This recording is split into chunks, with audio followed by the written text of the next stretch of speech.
Hello everyone, कैसे हैं आप सब। आप सब ने जीएसटी का मेरा इंट्रोडक्शन का लेक्चर देख लिया होगा। आप सबका प्रैक्टिकल कॉन्सेप्ट की सीरीज में हार्दिक स्वागत है। दोस्तों, आप सबको याद होगा कि हमने इंट्रोडक्शन में क्या समझा कि पूरे के पूरे जीएसटी को हमने दो भागों में विभाजित कर दिया है। पहला प्रैक्टिकल कॉन्सेप्ट्स और दूसरा थ्योरेटिकल कॉन्सेप्ट्स। थ्योरी से मेरा मतलब है प्योर थ्योरी, जैसे जीएसटी में जो ऑफिसर्स हैं उनकी कैटेगरीज क्या हैं, या फिर कौन कौन से डॉक्यूमेंट जीएसटी रजिस्ट्रेशन करने के लिए मैंडेटरी होते हैं, या फिर कितने दिनों के अंदर जीएसटी रजिस्ट्रेशन कैंसिल हो जाता है। ये सारी चीजें जिसमें कोई कैलकुलेटर वाला क्वेश्चन नहीं बनता, उसको हम अलग सेट ऑफ कॉन्सेप्ट्स में पढ़ेंगे। और जो प्रैक्टिकल है, जिनके अंदर हम सवाल हल करते हैं, जिनके अंदर हम क्वेश्चन सॉल्व करते हैं, उनको हम आज से शुरू कर रहे हैं। आज हम सबसे पहला प्रैक्टिकल कॉन्सेप्ट पढ़ने जा रहे हैं, कंप्यूटेशन ऑफ जीएसटी। दोस्तों, सुनकर आपको हैरानी होगी, लेकिन ये बिल्कुल सत्य है कि थोड़ा सा स्मार्ट स्टडी करेंगे ना आप, तो थोड़े से ज्यादा नहीं, बहुत ज्यादा नंबर आपके आएंगे। प्रॉब्लम ये होती है दोस्तों कि हम पिटी पिटाई परंपरा की वजह से chapter number 1, chapter number 2, chapter number 3 इस ऑर्डर में पढ़ते रहते हैं और उससे लाभ नहीं होता।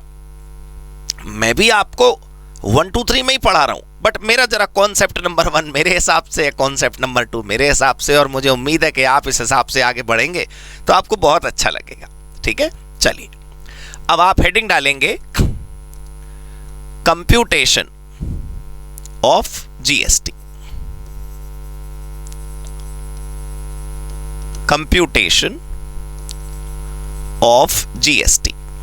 बिल्कुल रिलैक्स होकर आराम से पढ़ेंगे, आपको बहुत आनंद आएगा। Computation of GST. जीएसटी कैसे कंप्यूट होता है, जीएसटी होता क्या है, ये हमने जितना जरूरी था उतना इंट्रोडक्शन में देख लिया होगा। आज से बस हम अपनी यात्रा शुरू कर रहे हैं नंबर कमाने वाली। हमें पढ़ना नहीं है दोस्तों, माफ कीजिएगा, हमें नंबर कमाने हैं। और यही एप्टीट्यूड रखोगे नंबर कमाने वाला तो नंबर कमा ले जाओगे। दुनिया कहती है कि जो तुम चाहते हो वो तुम प्राप्त करते हो, जिसके लिए तुम भागते हो वो तुम्हें मिलता है, जिसके प्रति तुम अपनी सोच पॉजिटिव रखते हो वो तुम्हारी तरफ नजदीक होकर आ जाता है। अब तुम सिर्फ ये सोचो कि मुझे पढ़ना है, मुझे समझना है। पढ़ना समझना तो जीवन भर का खेल है। अपने को नंबर चाहिए बॉस, नंबर। एग्जाम में मोटे मोटे नंबर मिल जाएंगे ना तो तुम्हें मोटे मोटे जॉब ऑफर भी मिलने लगेंगे। प्रैक्टिस करोगे तो मोटे मोटे क्लाइंट भी मिलने लगेंगे, और मुझे बहुत सारी संख्या में बालक भी मिलने लगेंगे। सबका फायदा है दोस्तों। अच्छे से पढ़ेंगे, बढ़िया पढ़ेंगे, गहराई में पढ़ेंगे। कोई कॉन्सेप्ट मैं छोड़ूंगा नहीं, कोई प्रैक्टिकल क्वेश्चन मैं नहीं छोड़ूंगा। जितने भी प्रश्न मैं आपको होमवर्क में दूं वो जरूर पढ़िएगा। होमवर्क अगर आपने नहीं करा ना सर, देखो, और मेरा होमवर्क थोड़ा विशेष है। अगर आपने होमवर्क क्वेश्चंस मेरे वाले नहीं करे ना तो दिक्कत हो सकती है। मैं क्लास वर्क खुद करवाऊंगा और क्लास वर्क से मिलते जुलते क्वेश्चन होमवर्क में आपको जरूर दूंगा, और जो होमवर्क क्वेश्चंस होंगे उनका डिस्कशन मैं आपके साथ लाइव किया करूंगा समय समय पर। जब भी आपको समस्या हो आप भाई से बात कर लें। आइए दोस्तों, सबसे पहले हम लिखना शुरू करते हैं। पॉइंट नंबर 1, हमारा कॉन्सेप्ट आज का क्या है, कंप्यूटेशन ऑफ जीएसटी। अपने रजिस्टर पे नोट कर लीजिए और 1, 2, 3 करके हम प्रारंभ करते हैं। चलिए देखिए, सेलर। पॉइंट 1 लिखिए, सेलर ऑफ गुड्स और सर्विसेज। सेलर ऑफ गुड्स और सर्विसेज इज कॉल्ड सप्लायर। हमारे जीएसटी की दुनिया में सेलर को सेलर नहीं बोलते दोस्तों, सप्लायर बोलते हैं। तो कई दफा आपको क्वेश्चन में, प्रैक्टिकल इलस्ट्रेशंस में, किताबों में, मेरे लिटरेचर में, होमवर्क्स में, क्लास वर्क्स में, दुनिया में सप्लायर वर्ड मिलेगा। तो आप समझ लीजिएगा कि कोई नया शब्द नहीं है, ये सेलर को ही सप्लायर कहा जा रहा है। जो हमारी आम बोलचाल की भाषा में हम सेलर नहीं बोलते, भाई वो दुकानदार है, वो व्यापारी है, वो बिजनेसमैन है। हमारे यहाँ सब लोग सप्लायर हैं। अच्छा, कभी कभी ऐसा भी आपने देखा होगा कि गुड्स बेचने वाला है उसको तो बोलते हैं सेलर, और जो सर्विस बेचने वाला है उसको बोलते हैं सर्विस प्रोवाइडर। हमारे यहाँ दोनों समान है, कोई भेदभाव नहीं, सब दुनिया समान है। ठीक है, सबका मालिक एक। Supplier of goods and supplier of services, हमारे लिए सब कॉमन है। चलो दूसरा पॉइंट देखते हैं दोस्तों। दूसरा पॉइंट आइए लिखते हैं, बायर ऑफ गुड्स और सर्विसेज, बायर ऑफ गुड्स और सर्विसेज इज कॉल्ड रिसीवर। अब देखो, आज हम नामकरण पे लगे हुए नहीं, हमने कह रहा है बायर को भाई बायर नहीं बोलते, हमारे लिए बायर बायर नहीं होता, हमारे लिए बायर है रिसीवर। जो सामान खरीदेगा वो आम बोलचाल की भाषा में बायर हो सकता है, लेकिन वो आम बोलचाल की भाषा में। यहां पर जब हम देखेंगे जीएसटी की दुनिया में, जब हम बात करेंगे तो यहां पर हमारा बायर बायर नहीं होता, यहां पर हमारे बायर को बोलते हैं रिसीवर। ठीक है जी, क्लियर हो गई बात, याद रखेंगे पक्का। देखो, कुछ ट्रांजैक्शन जीएसटी में असल में ऐसी हैं, मैं आपको रास की बात बताऊं, थोड़ा आगे आने वाला था कॉन्सेप्ट, लेकिन हल्का सा अभी टच कर लेते हैं कि टैक्स सिर्फ तब नहीं लगता जब कंसीडरेशन होता है। कुछ सिचुएशंस ऐसी आपको मिलेंगी जीएसटी में जहां पर कंसीडरेशन नहीं है तब भी टैक्स लग रहा है, बताओ। तो अब जब कोई कंसीडरेशन है ही नहीं, कोई सेल परचेज है ही नहीं, लेकिन सेंडर ऑफ गुड्स तो है, तो हम उसे सप्लायर इसलिए कह रहे हैं क्योंकि सिर्फ सेलर को ही जीएसटी देना है ऐसा नहीं है। कई सिचुएशंस में आपको दिखाऊंगा, एक टॉपिक आपको मिलेगा शेड्यूल 1। कई सिचुएशन आपको ऐसी मिलेंगी जिसके अंदर जो सामान डिस्पैच कर रहा है वो बेचारा सेलर नहीं है सर, और जिसको सामान मिल रहा है ना वो बेचारा रिसीवर नहीं है, और इन दोनों के बीच में कोई मॉनेटरी ट्रांजैक्शन ही नहीं है, कोई पैसे का लेन देन ही नहीं है दोस्तों। फिर भी वो पैसे सरकार कह रही है भाई हमारा चढ़ावा हमें दो। तो अब सोचो सेलर को सेलर कैसे कह दूं, तो हमने कॉमन शब्द चुन लिया, सप्लायर। जहां से डिस्पैच हो रही है वो सप्लायर, और जहां पर डिस्पैच एंड हो रही है, जो डेस्टिनेशन पॉइंट है, वो हो गया रिसीवर। ये बात याद रखना प्लीज, ठीक है जी। चल, point number 3, point number 3, taxable event, taxable event under GST is not sale, comma comma taxable event under GST is supply. दोबारा सुन लीजिए, हमने क्या पढ़ा। हमने देखा कि हमारे जीएसटी को सेल टैक्स नहीं कह सकते। ऐसा नहीं है कि साहब वो सेल होती है और उस पर टैक्स लगता है, उसको बोलते हैं जीएसटी। मैंने अभी आपको बताया सर कि सिर्फ और सिर्फ सामान के बेचने या खरीदने पर जीएसटी लगता है, ऐसा थोड़ी है। सिर्फ और सिर्फ सर्विसेज की सेल पर जीएसटी लगता है, ऐसा थोड़ी है। आप किराए पर गोडाउन लीजिए, उस पर जीएसटी है, बताइए आप, वहां तो कोई ऐसा कुछ वो नहीं है गुड्स का mechanism.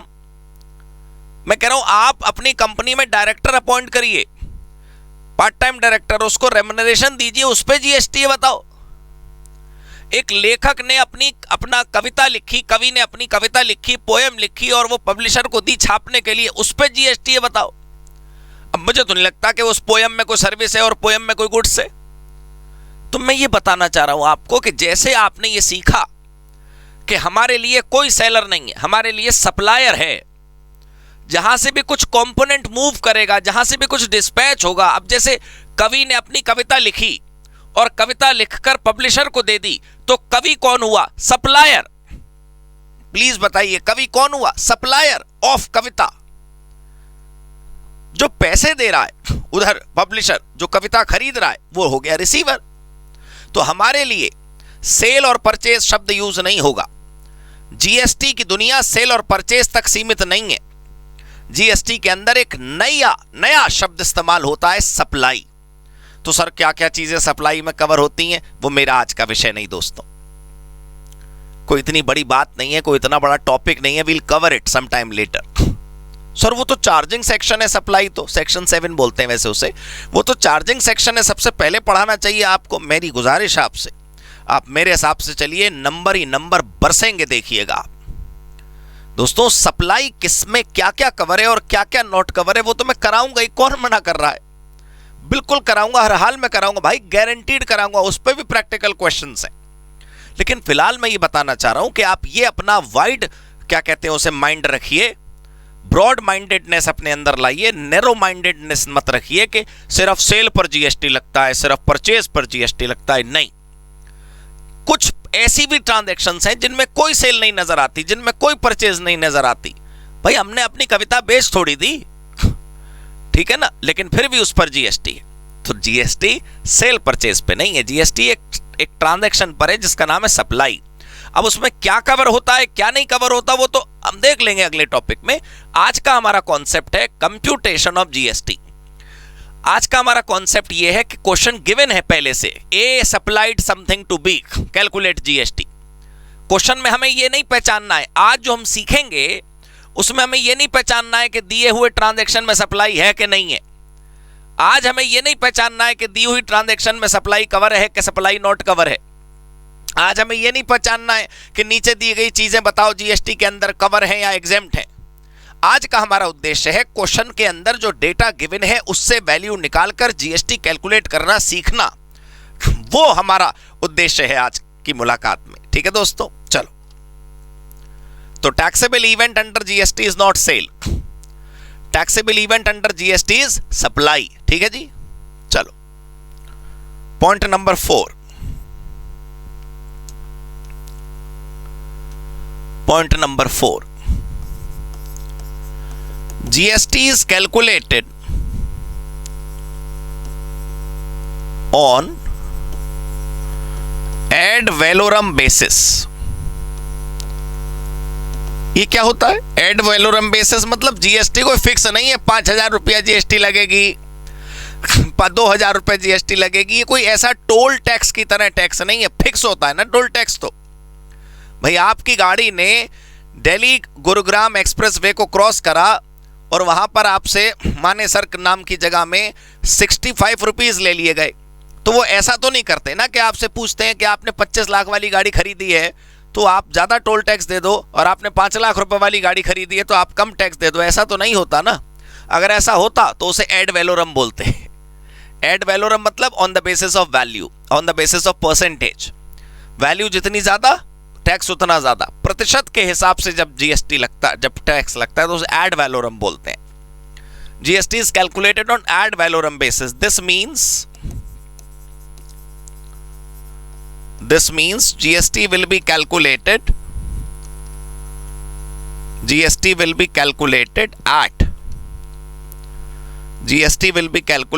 at a particular percentage.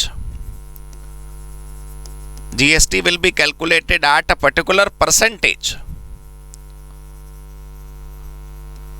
of the value of goods or services supplied। क्या मतलब हुआ इसका? वैल्यू ऑफ गुड्स और सर्विसेज सप्लाइड, मतलब जो भी वैल्यू हमें क्वेश्चन में गिवन होगी कि भाई हमने ये वाले गुड्स ए को बेचे, मतलब सप्लाई करे, या ये वाली सर्विसेज हमने सप्लाई करी, उसकी वैल्यू ये गिवन है और उस पर इतने प्रतिशत टैक्स कैलकुलेट करो। तो अगर आपको जीएसटी कैलकुलेट करना हो तो इसका मतलब ये हुआ कि आपको दो चीजें पता होनी चाहिए। अगर आपको जीएसटी कैलकुलेट करना है, मान लो क्वेश्चन हमसे जीएसटी कैलकुलेट करवा रहा है, तो एक तो हमें पता होना चाहिए वैल्यू किस चीज की, ऑफ गुड्स और सर्विसेज। भाई जो गुड्स या सर्विसेज हमने सप्लाई करे उसकी वैल्यू अगर हमें पता है तो वो वैल्यू अगर हमें पता चल जाए किसी तरह तो हम उसका जीएसटी निकाल सकते हैं। क्यों? दूसरी चीज अपने को क्या चाहिए? परसेंटेज। Percentage clear? अब आप मान के चलिए in many cases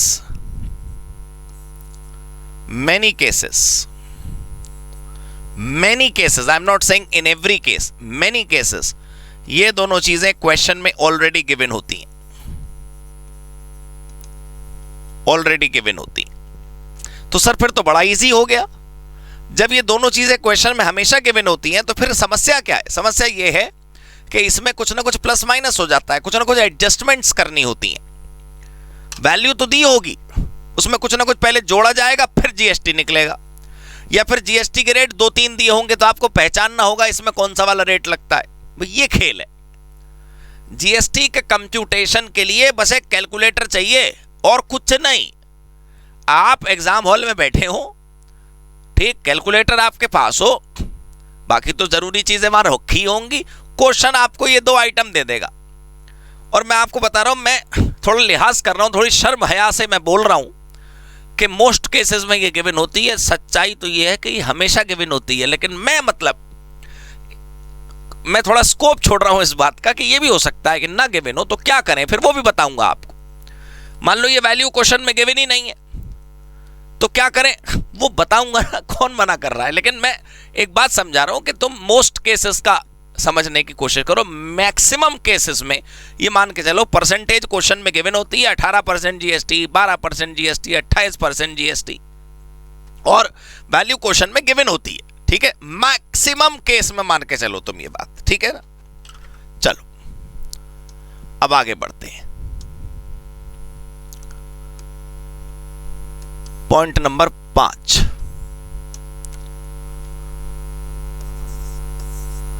point number 5, if we get to know, अगर हमें पता चल जाए value of supply, if we get to know value of supply and percentage of GST, we can simply multiply them. We can simply multiply them and arrive at the GST value, ठीक है। Arrive at the GST value, हम GST value पर आसानी से पहुंच सकते हैं। अगर इसको फॉर्मूले के रूप में भी लिखना है तो आप लिख सकते हो GST is equal to value of supply, GST equals to value of supply into GST equals to value of supply into rate of GST in percentage, in percent। बस ये है सिंपल फॉर्मूला GST का। GST computation कब से भारी हो गया sir? GST बिल्कुल भारी नहीं है सर, हमारी अप्रोच भारी हो जाती है। हम इतना कॉम्प्लेक्स बना देते हैं चीज़ों को, इतना मुश्किल बना देते हैं, क्या बताऊँ आपको, इतना कठोर सा बना देते हैं GST को। हमें लगता है यार पता नहीं कैसे नंबर आएंगे। मैं बता रहा हूँ ना भाई, नंबर आएंगे। और फिर इसके लिए मेरे को आपको सबूत देने की ज़रूरत नहीं, आपका सबूत और गवाह आप खुद बनेंगे। जब आप मेरे पढ़ाने के बाद, मतलब मेरे क्या, ईश्वर कृपा से मेरे करवाने के बाद, ये लिखवाने के बाद, अगर आपसे दुनिया का कोई क्वेश्चन किसी किताब का उठा लीजिए, अगर आपसे सॉल्व हो रहा है, कॉन्सेप्ट बिल्कुल क्रिस्टल क्लियर हो जा रहे हैं, हर क्वेश्चन का आंसर आपका मैच करने लगे, तो अपने आप कॉन्फिडेंस आ जाएगा। भाई कोई मार्केट में तो मिलता नहीं ना कॉन्फिडेंस के, भाई जाके 10,000 रुपये का खरीद लिया या वो थोड़ा बैलेंस कम हो जाती है टॉप अप करा लिया। कॉन्फिडेंस करने से आता है। तो यहाँ पर GST की कंप्यूटेशन जब हम अभी कैलकुलेट करना सीखेंगे तो सीखना क्या, उसमें ये फार्मूला लगाना है भाई, वैल्यू ऑफ सप्लाई भगवान हमें दिलवा दे और परसेंटेज GST का हमें भगवान पता करवा दे, बस दोनों को मल्टीप्लाई कर देने हैं। और ये जो मशीन जिसको कैलकुलेटर कहते हैं, इसमें बराबर का बटन दबाना है, इक्वल्स का, कैलकुलेशन हमारे सामने हो जाएगी। और क्या है ना, बस जो भी एडजस्टमेंट है एक तो इसमें है और एक इसमें, इसके अलावा तो कोई एडजस्टमेंट है नहीं। ये तो पक्की बात है ना। बस ये 2 चीजें प्रश्न में अक्सर गिवन होती हैं, नहीं गिवन तो क्या करना है वो अलग विषय है। हम फिलहाल बस ये मान के चल रहे हैं कि ये अक्सर गिवन होती है। नहीं गिवन होती तो क्या करना है वो छोड़ो 2 मिनट, ठीक है। थोड़ा पहले इजी कॉन्सेप्ट से आप आगे चलो ना, ठीक है। चलो चलिए पॉइंट नंबर 6, पॉइंट नंबर 6 पर आते हैं। पिछला वाला पॉइंट तो समझ आ गया। Supply of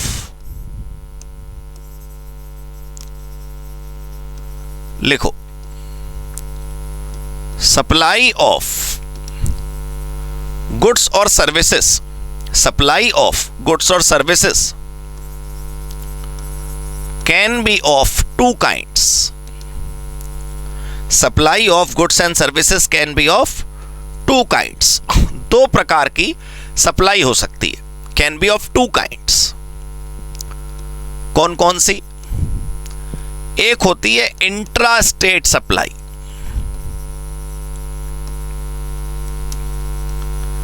intra state supply मतलब when supplier and place of supply,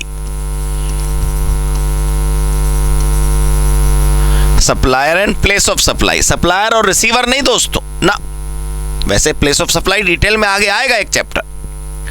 intrastate supply पहला टाइप है। सप्लाई दो प्रकार की होती है। देखो तुमने ये तो सीख लिया कि सेल परचेज पे जीएसटी नहीं है, सप्लाई पे जीएसटी है। तुमने ये सीख लिया कि सेलर नहीं होता, सप्लायर होता है। तुमने ये सीख लिया कि रिसीवर होता है, बायर नहीं होता। तो ये तो बात पक्की हो गई कि सप्लायर, रिसीवर और प्लेस एक जगह होती है सप्लाई की। तो रिसीवर को नहीं देखना है, सप्लायर और सप्लाई की जगह आप कंपेयर करिए। अगर supplier and place of supply fall in the same state or union territory, comma, it is called intra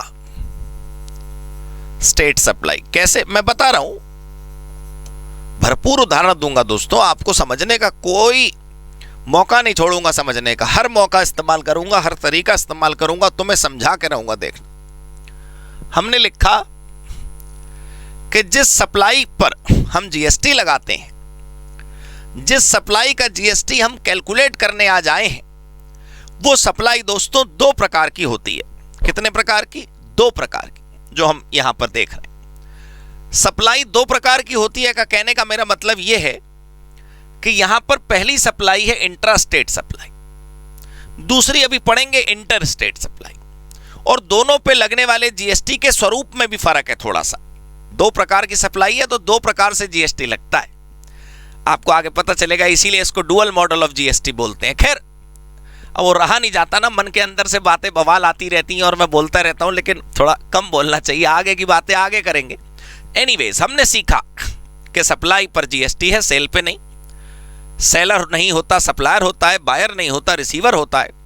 हमने सीखा कि जीएसटी एड वैलोरम होती है, परसेंटेज के रूप में कैलकुलेट करी जाती है, याद है आपको, हमने ऐसे सीखा।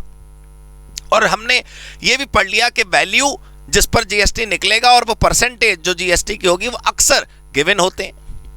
तो फिर तो बड़ा आसान है, मैं कब कह रहा हूं मुश्किल है भाई, बहुत आसान है, बस अपनी प्रेजेंस ऑफ माइंड रखनी है, प्रेजेंस ऑफ माइंड। अगर ये भारी होता ना, अगर ये भारी होता तो समझने की कोशिश करो, अगर ये भारी होता तो बहुत कम लोग इसमें डील कर रहे होते, कितने सारे लोग इसमें डील करते हैं।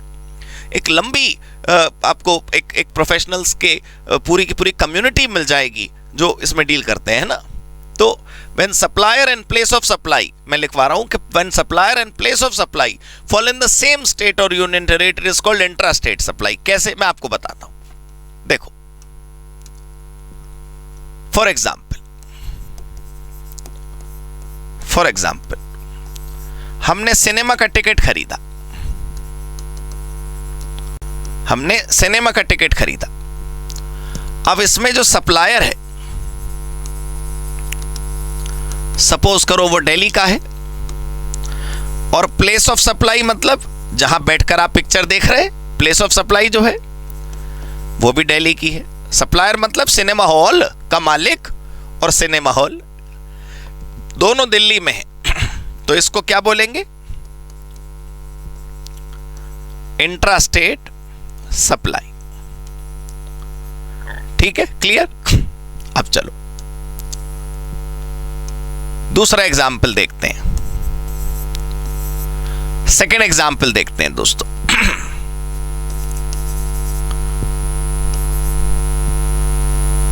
एक टॉय शॉप है,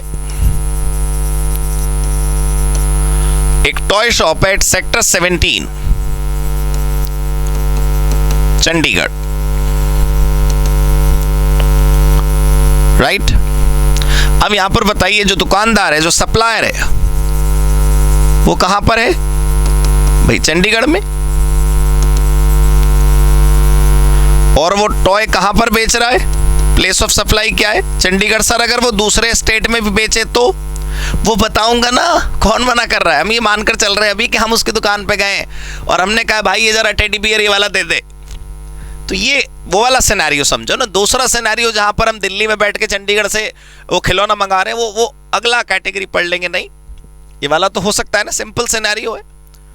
तो ये क्या है, ये इंट्रा स्टेट सप्लाई है। ये हमारी इंट्रा स्टेट सप्लाई। क्लियर हो गई बात, intra state supply. Example number 1, example number 2, they very easy to understand. यहां पर सप्लायर और प्लेस ऑफ सप्लाई दोनों सेम जगह पर थे, सेम राज्य में, सेम केंद्र शासित प्रदेश में। ठीक है जी, क्लियर हो गई बात। चलो अब ये ए पॉइंट हो गया, अब बी लिखिए। बी दूसरा है inter state supply.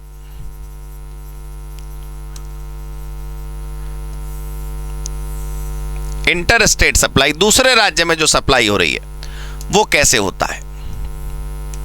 Intra state पढ़ लिया, अब इंटर स्टेट सप्लाई पढ़ते हैं। लिखिएगा when supplier and place of supply,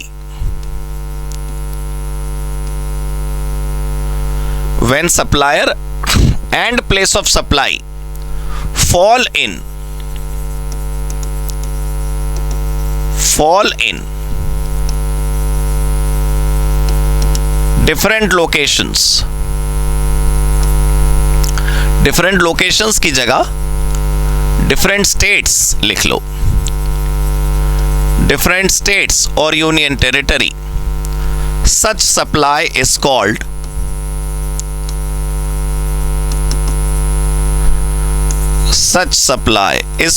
इस सप्लाई को हम क्या कहेंगे, such supply is called interstate supply, is called interstate supply। बात समझ आ गई जी, बिल्कुल क्लियर है। इसको हम इंटरस्टेट सप्लाई कहते हैं, जहां पर वो जो दो चीजें हमने अभी थोड़ी देर पहले कंपेयर करी थी ना, पहला सप्लायर और दूसरा सप्लाई की जगह, वो दोनों पिछले केस में सिनेमा हॉल दिल्ली में था, सिनेमा हॉल वाला भी दिल्ली में था। टॉय की दुकान की जो सेल टॉय की हो रही है वो चंडीगढ़ में थी और टॉय बेचने वाला भी चंडीगढ़ में था। तो वो सब कुछ सेम राज्य में था, सेम यूनियन टेरिटरी में था। फर्क तो वो तो पता ही होगा ना आपको, राज्य और यूनियन टेरिटरी। ठीक, क्लियर इंटर स्टेट सप्लाई। और नहीं क्लियर तो उस पर बना देंगे एक वीडियो सेशन, कर लेंगे उस पर, कोई बात नहीं। आओ एग्जाम्पल देखते हैं। फॉर एग्जाम्पल, ठीक है, फॉर एग्जाम्पल सपोज करो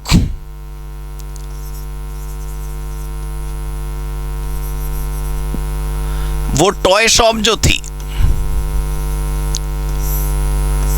टॉय शॉप, उसका एग्जाम्पल ले लेते हैं। चंडीगढ़ वाली जो टॉय शॉप थी, जो सप्लायर की लोकेशन है वो तो चंडीगढ़ में है, सेक्टर 17, राइट। लेकिन उस टॉय शॉप के पास जो ऑर्डर आया वो तमिलनाडु से आया। बताओ हालत देखें आप, तमिलनाडु के किसी बायर ने टेलीफोन करके ऑर्डर प्लेस करा और पेमेंट ऑनलाइन भेज दी कि जरा आपके खिलौने यार बहुत बढ़िया होती है, हम आए थे घूमने तो हमने देखा था, जरा यहां भेज दो प्लीज। हमने कहा व्हाई नॉट। देखो place of supply Tamil Nadu, Tamil Nadu. अब देखो ये दोनों अलग अलग जगह हैं, अलग अलग राज्य में है, तो फिर ये सप्लाई कैसी हो गई, इंटर स्टेट।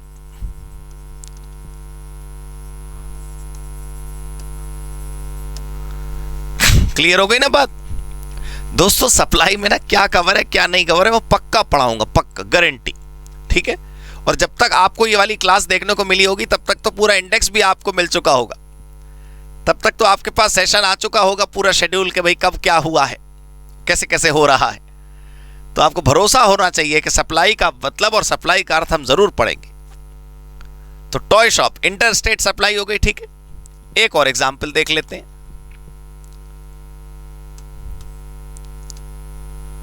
हाँ जी, वेबसाइट डेवलपर, वेबसाइट डेवलप कर रहा है। सप्लायर तो है बेंगलुरु में, मतलब कर्नाटका में, राज्य का नाम है कर्नाटक। और जो प्लेस ऑफ सप्लाई है उसको कहा गया कि तुम जो वेबसाइट बनाओगे वो हमारे यहां आकर के बनाओ, कर्नाटका में नहीं बनेगी वेबसाइट। उत्तर प्रदेश में वेबसाइट डेवलप हो रही है, कर्नाटका से आया सप्लायर वेबसाइट डेवलप करने हमारे यहां। तो बताओ क्या होगा? ये क्या है बताइए? ये है इंटर स्टेट सप्लाई। समझ आई आपको बात? तो दोस्तों ये मैंने इसलिए पढ़ाया कि जब तुम ये बात समझ चुके हो कि सप्लाई पर ही जीएसटी है, यदि कोई ट्रांजैक्शन सप्लाई की कैटेगरी में नहीं आएगी तो उस पर जीएसटी भी नहीं लग पाएगा। सप्लाई में क्या नहीं आएगा वो तो हम देख लेंगे एक आध कॉन्सेप्ट के बाद, लेकिन पहले बताओ ये तो समझ आ गया कि सप्लाई क्वेश्चन में गिवन होगी कि हो रही है। अपने को आज के कॉन्सेप्ट में ये नहीं पहचानना है कि सप्लाई है कि नहीं, सप्लाई तो है, जीएसटी तो निकलेगा ही निकलेगा, कोई माफी नहीं है जीएसटी में, हम ये मान के चल रहे हैं आज। तो फिर जितने प्रकार की सप्लाई उतने प्रकार का जीएसटी। टोटल हमने क्या देखा? कितने प्रकार की सप्लाई? 2 प्रकार की। तो कितने प्रकार के जीएसटी? 2 प्रकार के। समझ आया आपको? अब जब हमें पता चल गया कि 2 प्रकार की सप्लाई होती हैं और हमें इस बात का पूरा अंदाजा है कि जितना स्वरूप सप्लाई अपना बदलेंगी उतना ही जीएसटी अपना स्वरूप बदलेगा। आप देख रहे हो कि 2 प्रकार की सप्लाई है तो मोटा मोटा 2 प्रकार के जीएसटी तो पक्का हो गए। और दोस्तों मैं फिर आपसे रिक्वेस्ट कर रहा हूं, आप प्रैक्टिकल ओरिएंटेशन के हिसाब से पढ़ेंगे ना। प्रैक्टिकल मतलब रियल लाइफ नहीं, प्रैक्टिकल मतलब एग्जाम पेपर। तो प्रैक्टिकल लाइफ के हिसाब से देखेंगे, प्रैक्टिकल अपीयरेंस के हिसाब से देखें तो हमें जब क्वेश्चन सॉल्व करना होगा तो क्वेश्चन सॉल्व करते समय हमारा पहला स्टेप ये है कि हम ये पहचानें कि क्वेश्चन के अंदर जो सप्लाई गिवन है वो इंटर स्टेट है या इंट्रा स्टेट है। सर ये तो कभी कभी आप बता रहे हो दिया होता है, मैं बता रहा हूं वैल्यू ऑफ सप्लाई गिवन होता है और रेट ऑफ जीएसटी गिवन होता है। क्वेश्चन वाला जरूरी नहीं तुमको ये बताएगा कि जो नीचे क्वेश्चन गिवन है वो इंटर स्टेट सप्लाई का है या जो क्वेश्चन नीचे गिवन है वो इंट्रा स्टेट सप्लाई का। तो सबसे पहले अपने मन के अंदर ये बात बसा लो कि तुम्हें प्रश्न मिलते ही, प्रश्न पत्र जैसे ही तुम्हारे हाथ में आए, question paper, the moment you see to it, question में पहले फाइंड आउट करना है the supply given in the question is inter state और intra state. Then the second step will automatically get done. क्यों? तुमको पता चलने वाला है अभी कि सप्लाई 2 प्रकार की, तो जीएसटी कौन कौन से 2 प्रकार के हैं। ठीक है, चलो हमने ये जो ए और बी था वो पूरा कर लिया। ये हमारा ए और बी कौन से में था? पॉइंट नंबर 6 में सप्लाई ऑफ गुड्स और services can be of 2 kind हमने कर लिया। पॉइंट नंबर 7 अब हम पढ़ेंगे। पॉइंट नंबर 7, चलो दोस्तों पॉइंट नंबर 7 के अंदर लिखिए when we have 2 kinds of supply,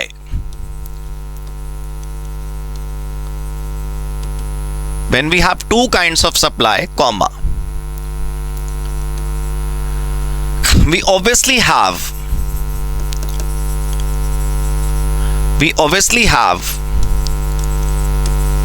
2 types of GST computation.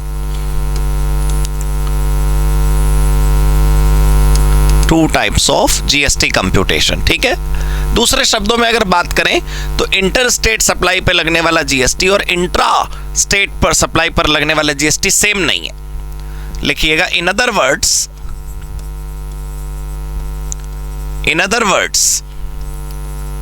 GST on intra state supply,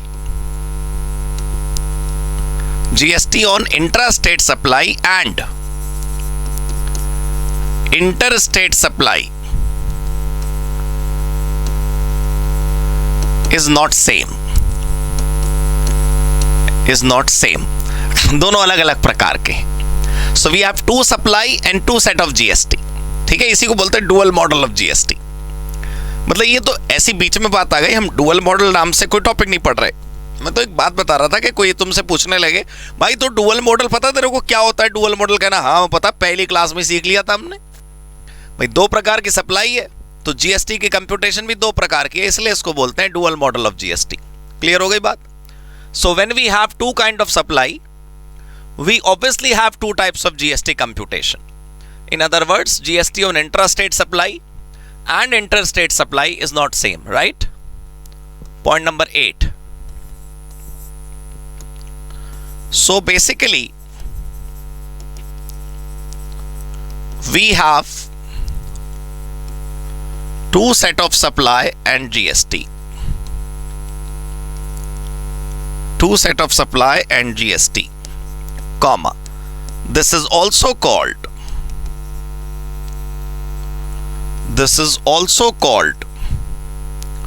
dual model of GST.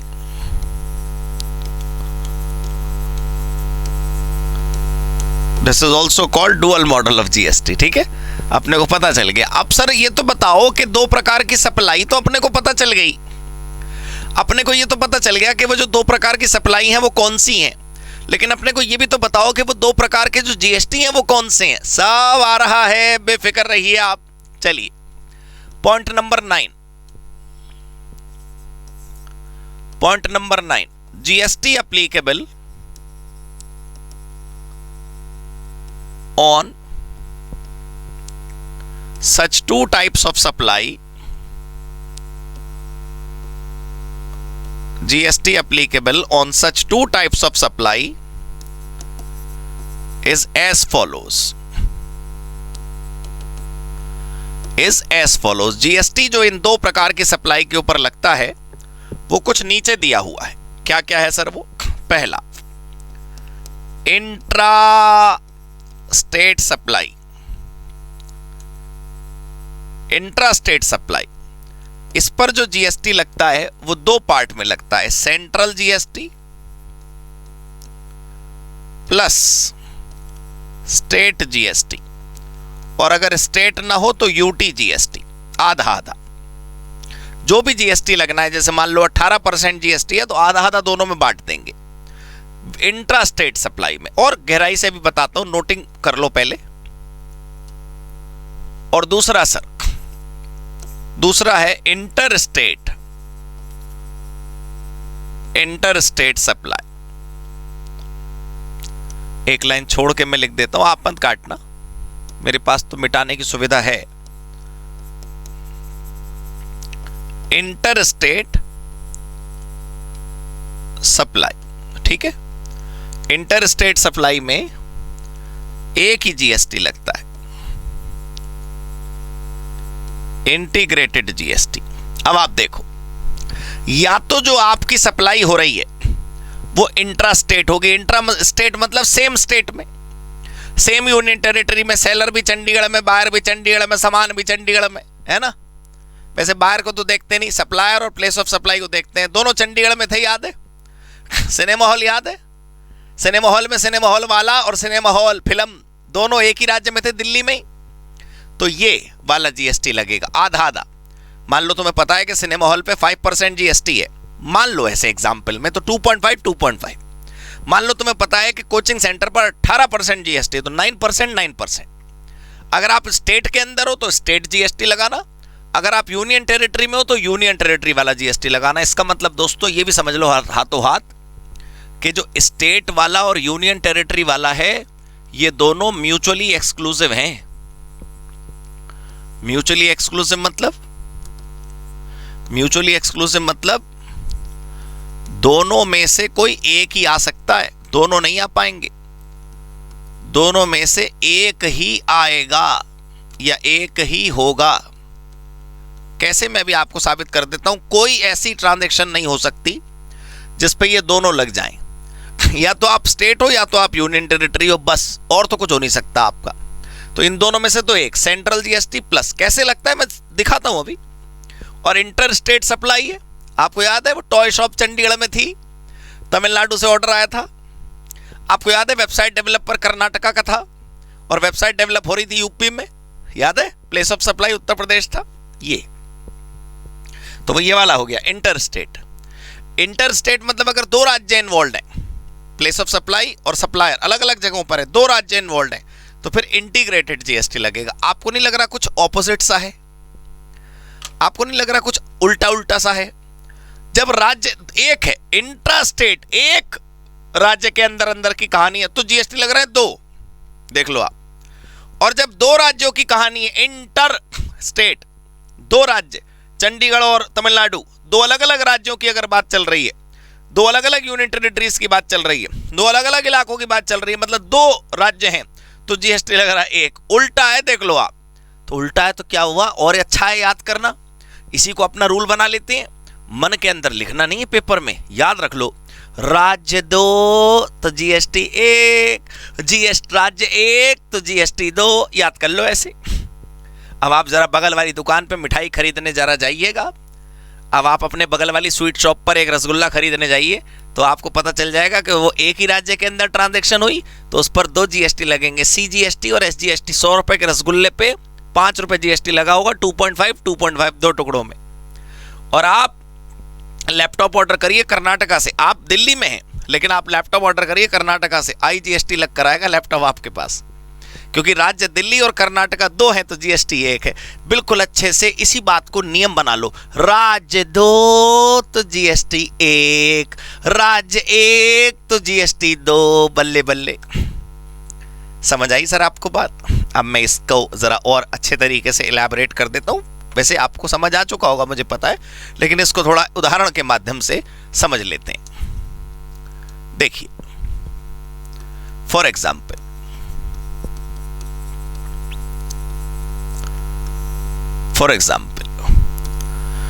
मैं एक कॉलम बना रहा हूं सप्लायर की लोकेशन का, एक मैं कॉलम बना रहा हूं रिसीवर की लोकेशन का, और एक बना रहा हूं मैं प्लेस ऑफ सप्लाई का। एक कॉलम बना रहा हूं मैं नेचर ऑफ सप्लाई का, और एक कॉलम बना रहा हूं मैं जीएसटी का। अब इस टेबल से दोस्तों आप और अच्छा समझ जाएंगे, इस टेबल से आपको बिल्कुल क्लैरिटी मिल जाएगी, सब कुछ बहुत अच्छे से आपको समझ आ जाएगा।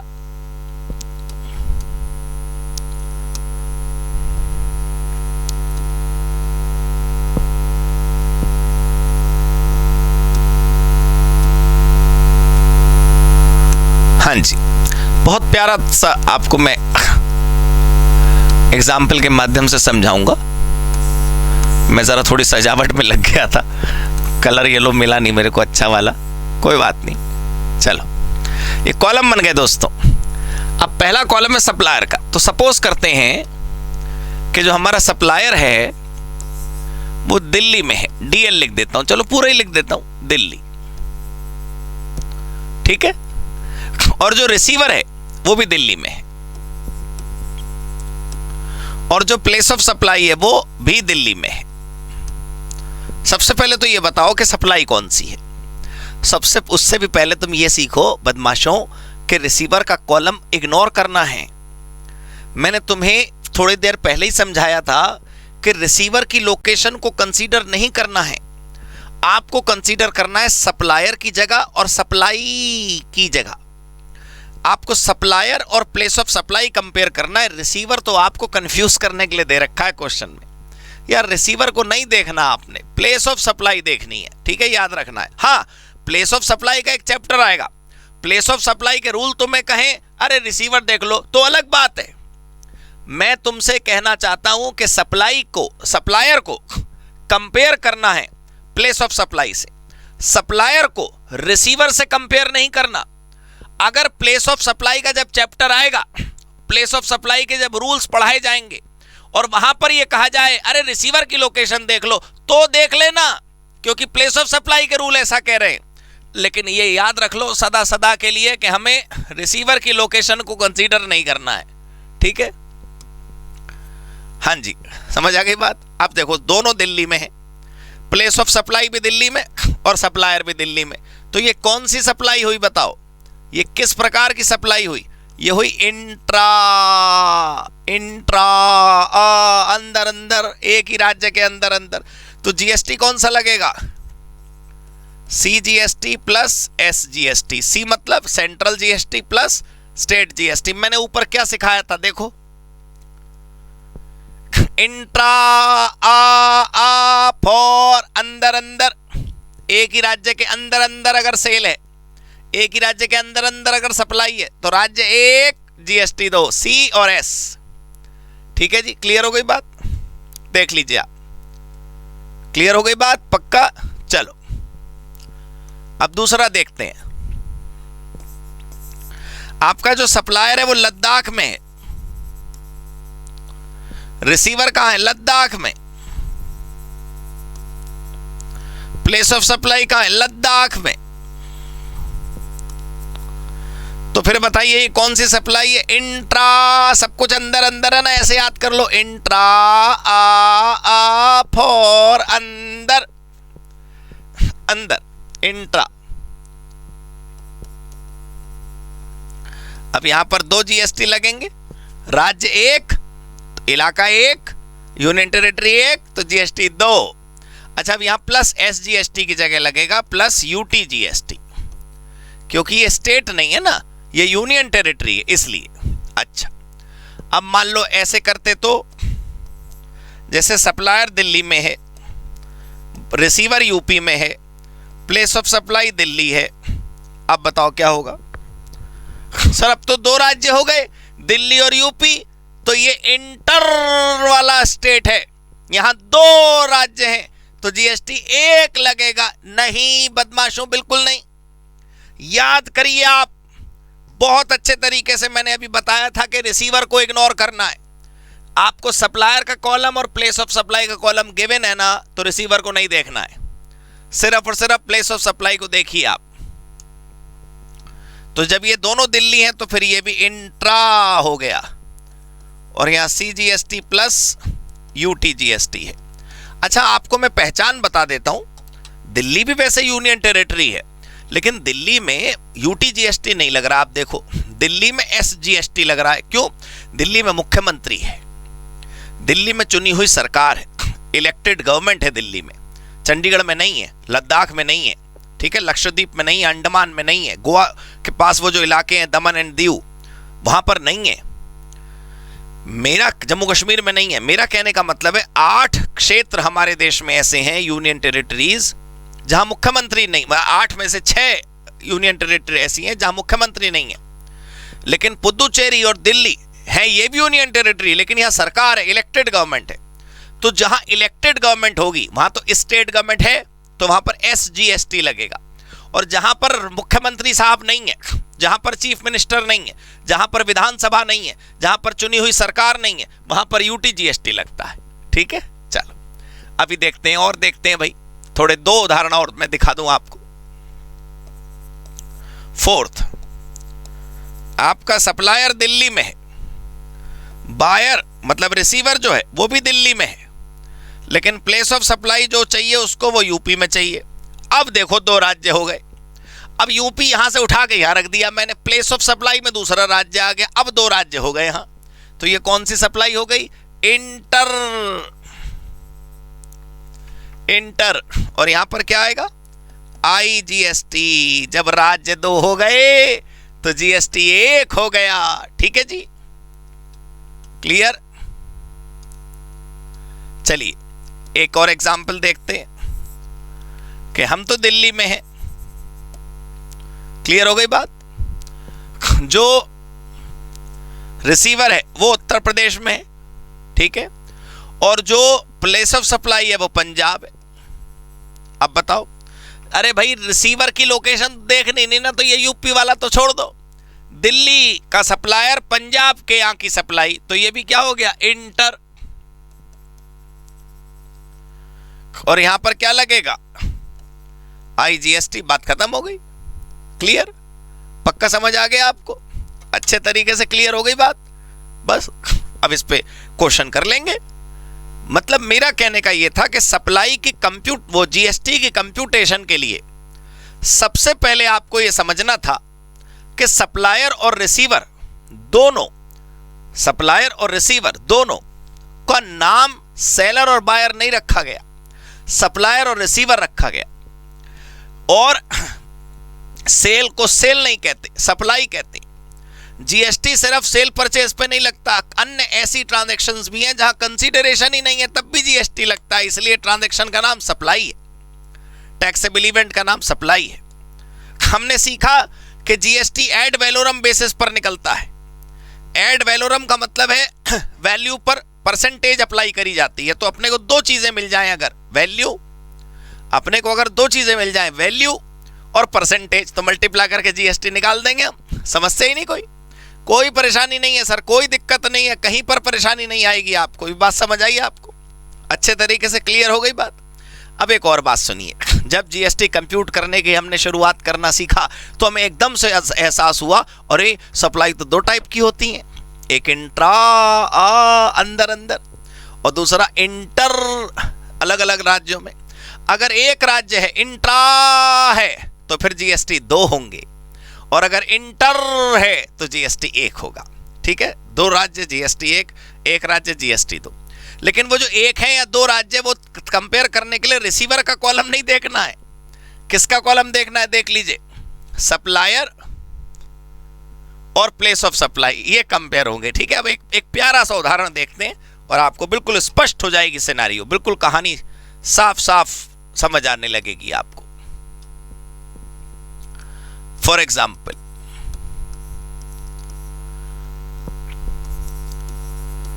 Ram of Delhi supplied following goods to various buyers.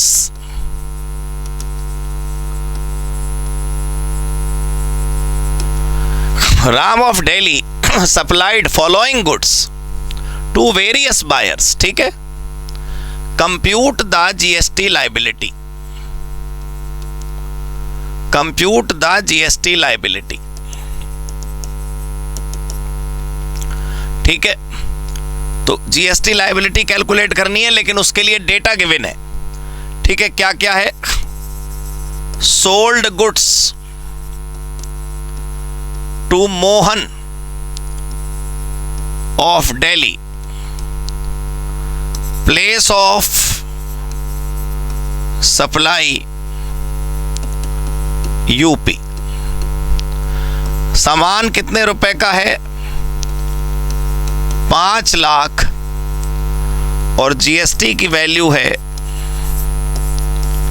28%। ठीक है जी, क्लियर हो गई बात। एक और हमने सेल करी, मतलब दिल्ली के राम ने एक और सेल करी,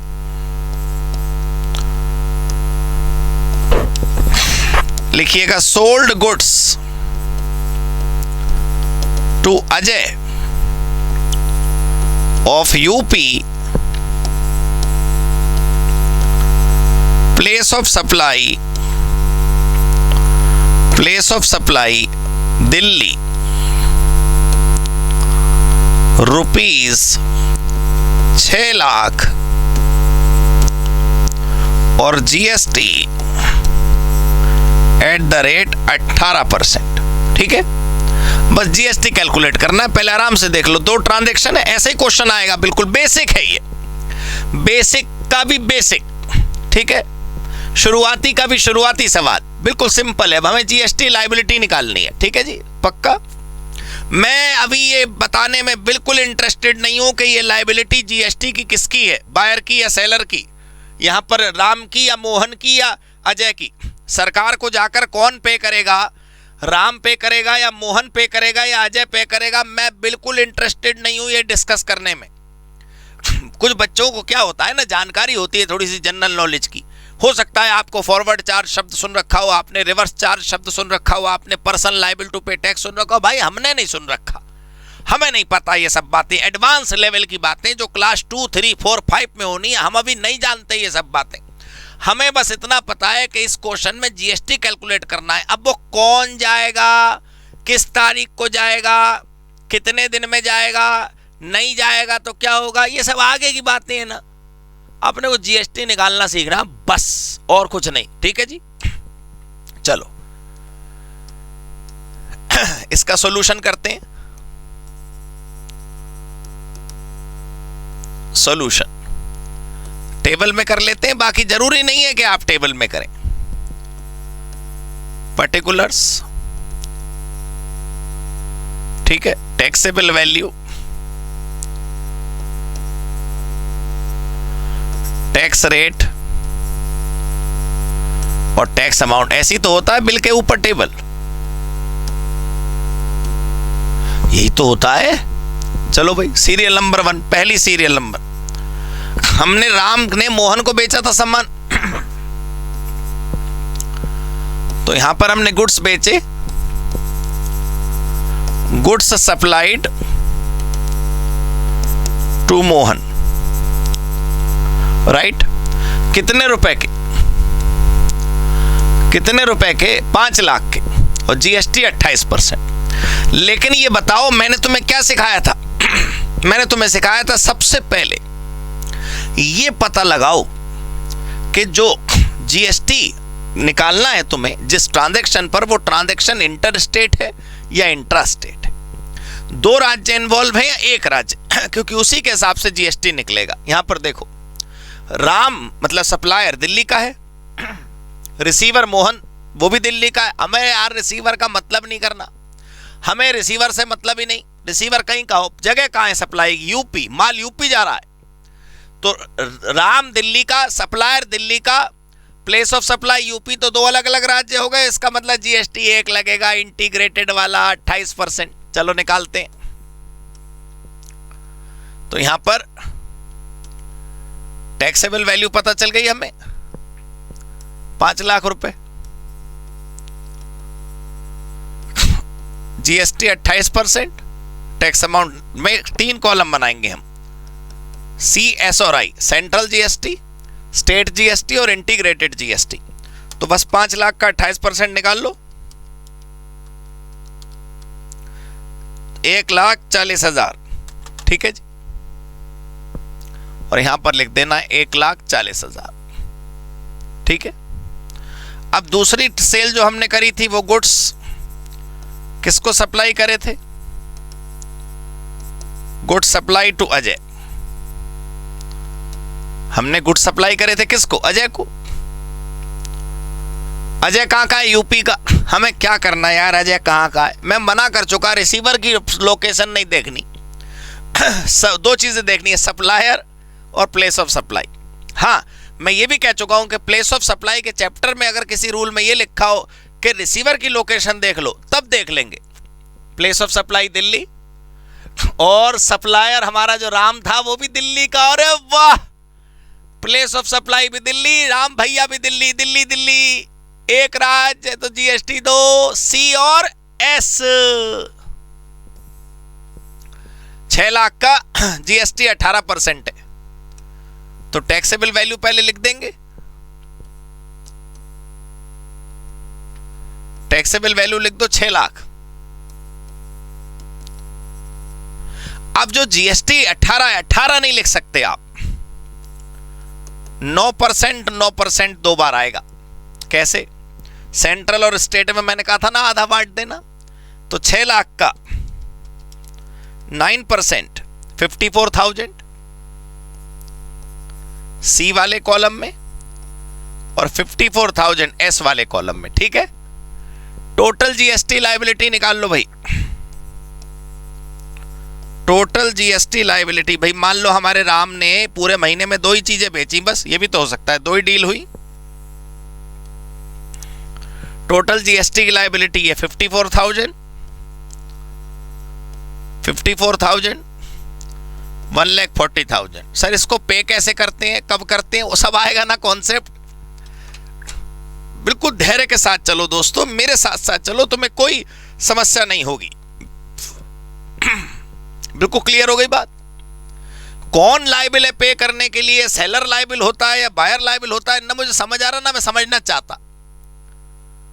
आज की मुलाकात का हमारा जो एजेंडा है वो ये कि हमें जीएसटी कैलकुलेट करना आ गया कि नहीं आ गया, जीएसटी कंप्यूट करना हमें आ गया कि हम कैसे कंप्यूट करते हैं। परसेंटेज के रूप में अमाउंट को परसेंटेज से मल्टीप्लाई कर देते हैं और टैक्स के कॉलम में टैक्स रख देते हैं।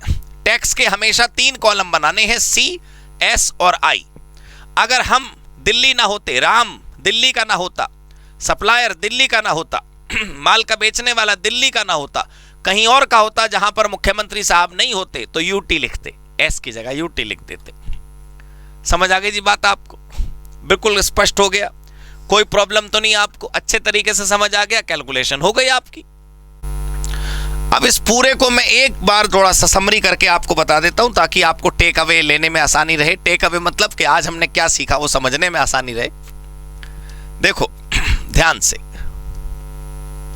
सुनना, हमने मोटा मोटा क्या सीखा कि हमारे पास क्वेश्चंस में एक सप्लायर होता है, हमारे पास क्वेश्चन में एक रिसीवर होता है, हमारे पास क्वेश्चन में एक प्लेस ऑफ सप्लाई होता है। तो हमें हमेशा ध्यान रखना है कि रिसीवर की लोकेशन हमें कंसीडर नहीं करनी।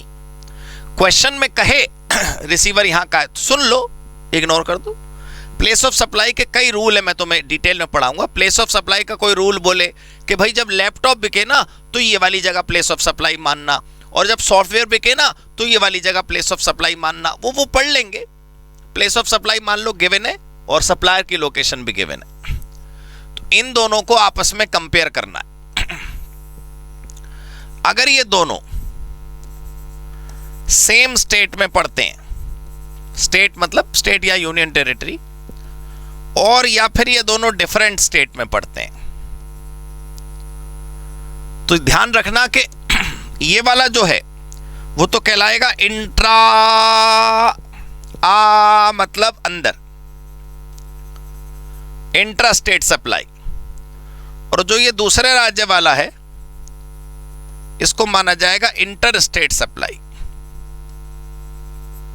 Inter state supply. ठीक है, मैं कॉम्प्रिहेंसिव क्वेश्चन भी कराऊंगा दोस्तों, आप बिल्कुल बेफिक्र रहिए प्लीज। अगर राज्य एक है, इंट्रा स्टेट सप्लाई है, तो फिर जीएसटी 2 लगेंगे, सीजीएसटी प्लस एसजीएसटी। बस एसजीएसटी की जगह दूसरा हो सकता है यूटीजीएसटी, तो मतलब इन दोनों में ऑप्शन रहता है, राइट। लेकिन जो ये वाला है इंटर स्टेट, इसमें एक ही जीएसटी, आईजीएसटी, इंटीग्रेटेड जीएसटी। तो बस ऐसे याद कर सकते हो आप, ऐसे याद कर सकते हो कि देखो इस वाले केस में यहां पर स्टेट 1 है तो जीएसटी 2 है, और यहां पर स्टेट 2 है तो जीएसटी 1 है। ठीक है जी, क्लियर हो गई बात? पक्का समझ आ गया अच्छे तरीके से? ये आपको मैंने बेसिक का भी बेसिक समझा दिया। ये जो पहली मुलाकात हमने आज करी, जो हमने पहला सेशन लिया, इसके बाद मैं आपको बता रहा हूं कि आपने होमवर्क करना है, और आपको होमवर्क करने के लिए मेरे को कुछ और प्रैक्टिस कराने की जरूरत नहीं। सिर्फ इतना सा करने के बाद आप अच्छे तरीके से अपना होमवर्क कर पाएंगे, कोई समस्या नहीं होगी आपको। आप जरूर होमवर्क करिएगा। आज का मेरा सेशन खत्म हो रहा है। मुझे उम्मीद है कि जो आज आपने सीखा उस पर आधारित जब प्रैक्टिस क्वेश्चन जो मैंने होमवर्क में आपको दिए, ज्यादा नहीं है, कम है, तो आपको बहुत आनंद आएगा। ठीक है दोस्तों, और दूसरे जो हम सेशन करेंगे, जो दूसरा हमारा कॉन्सेप्ट हम करेंगे, जो दूसरी मुलाकात हम करेंगे, उसमें आपको और धीरे धीरे जो क्वेश्चन का लेवल है वो बढ़ता जाएगा। धीरे धीरे जो क्वेश्चन की लंबाई या आंसर की लंबाई है वो बढ़ती जाएगी। आज जो हमने सीखा बस वो ये कि कौन सा जीएसटी कौन सी सप्लाई पे लगता है। ठीक है दोस्तों, thank you so much, God bless you, good bye. Hello बच्चों, कैसे हैं आप? मैं CA संतोष कुमार। मैंने और मेरी टीम ने डिसाइड किया कि जो क्वालिटी एजुकेशन मैं और मेरी टीम एक पर्टिकुलर एरिया में प्रोवाइड कर रहे हैं, उसको पूरे देश में क्यों न फैलाया जाए at the reasonable cost, under the brand name of COC education private limited. मेरे बच्चों, इस सक्सेस को हमने पाया, कॉमर्स के स्टूडेंट्स किसी भी कोर्स के हो, वो पूरे ऑल ओवर इंडिया में बैठ के हमारे कोर्सेज से बेनिफिट ले रहे हैं या ले चुके हैं। हमें जो दूसरों से अलग करता है वो है हमारा डेली डाउट सेशन। हमारा जो एकेडमिक इंस्ट्रक्टर टीम है, आपके कॉन्टिन्यूस आपके ग्रोथ पे वो नजर बनाए रखता है और आपको कॉन्टिन्यूस बेसिस पे मोटिवेट करना आपको स्टडी के लिए। मेरे बच्चों, कुछ रिव्यूज पूरे ऑल ओवर इंडिया से आए हैं, मैं चाहता हूं कि वो आपसे शेयर करूं। This is Komal Mishra of class 11. I am Rishi, preparing for CA Foundation. Hello, my name is Anshika and I'm doing CA Intermediate. Ayaz from Bihar, student of COC since class 11th and now I'm funded. I have purchased my CMA intermediate classes from CSC Education. Hi everybody, this is Rahul. I am currently pursuing a CMA Finance. मैंने YouTube पर पहली बार संतोष sir का class देखा, उनके पढ़ाने का तरीका मुझे बहुत ही पसंद आया। Very thankful to Santosh sir. He's really a very nice teacher. अगर मैं संतोष सर के टीचिंग स्टाइल के बारे में बात करूँ तो आपको महसूस ही नहीं होगा कि आप वीडियो क्लासेस में बैठो, आप लाइव क्लासेस में बैठो। Santosh sir has cleared all my doubts and he gives a very tagda concept over accountancy. Thanks to COC, my concepts are pretty clear, my doubts get cleared right away, and I'm even able to score a good mark. इसलिए मैं संतोष sir का दिल से thank you so much कहना चाहता हूँ। आइए आप भी हमारे साथ ज्वाइन करें और सक्सेस के पाथ पे आप भी हमारे साथ अपने सपनों को पूरा करें। थैंक यू बच्चों।